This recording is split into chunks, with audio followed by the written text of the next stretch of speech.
So first muscle we're going to test is biceps brachii at the elbow. It's responsible for elbow flexion and supination. It's innervated by the musculocutaneous nerve at C5 C6.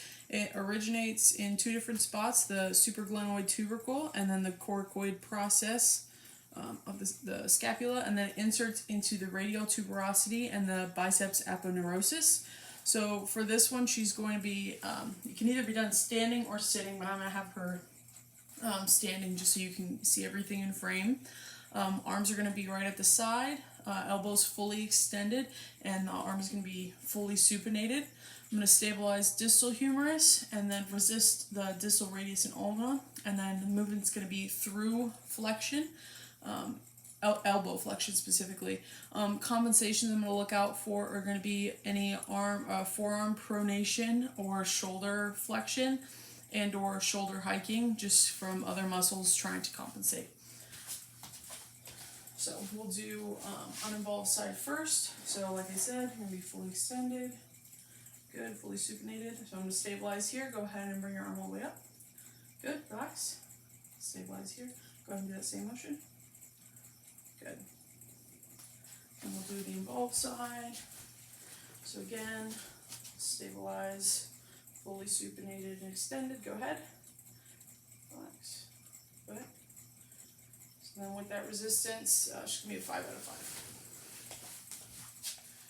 Next muscle we have is the brachialis. It's responsible for elbow flexion, especially with the forearm fully pronated.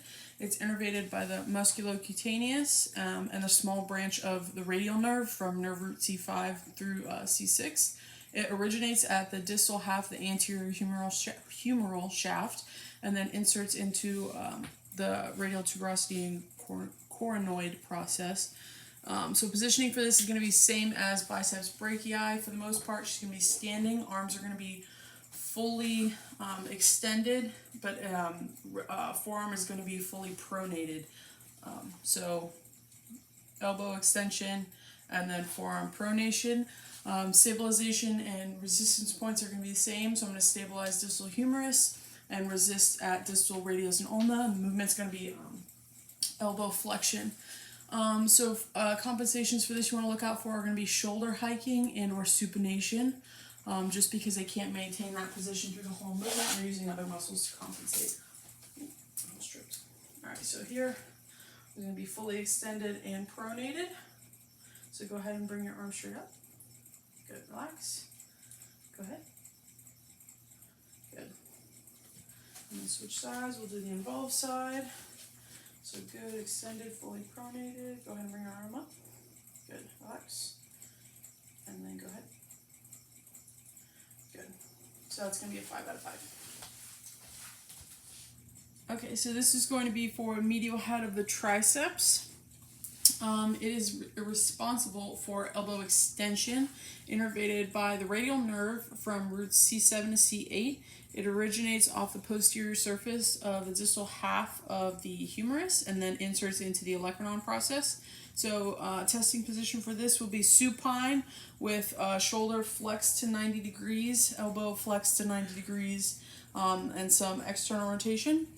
And then stabilization is going to be distal humerus. Resistance is going to be at the distal ulna. And then movement for this was going to be elbow extension, kind of like throwing tomahawk. And then compensations to look for, we're going to be trying to extend the shoulder at all, or maybe rolling away from the tester to compensate for lack of strength in those. So positioning for this, shoulder's going to be flexed to 90, elbow's going to be flexed to 90, and some external rotation. So stabilize distal humerus. Go ahead and extend your arm, touch my hand. Good. Relax. Go ahead. Good. And then we'll do this side, so same position. Good. Go ahead and touch my hand. Good. And go ahead. Good. So that would be a 5 out of 5. Okay, so the last muscle I have is pronator teres. Its main action is forearm pronation, but because it crosses the elbow, it does do a little bit of elbow flexion, but not much. It's innervated by the median nerve from root C6 to C7. Like I said, it crosses the elbow. It originates off the medial epicondyle common flexor tendon and the coronoid process, and then inserts into the medial lateral surface of the radius. So for this one, she's going to be seated with arm at the side, elbow flexed to 90 degrees, and she's going to be fully supinated. I'm going to stabilize the distal humerus, and then resistance is going to be at the distal shaft of the radius, so just kind of along the whole shaft of the radius. And the movement for this is going to be pronation. Any compensations of this, you're going to be looking for any type of extension or flexion of the elbow, just trying to compensate for not being able to fully rotate. So we'll do on the both side first. So stabilize against the body, start fully supinated. Go ahead and turn your hand over. Good. Relax. So thumb is going to go along the shaft of the radius, kind of take some tension out from the skin. Go ahead and pronate your hand. Good.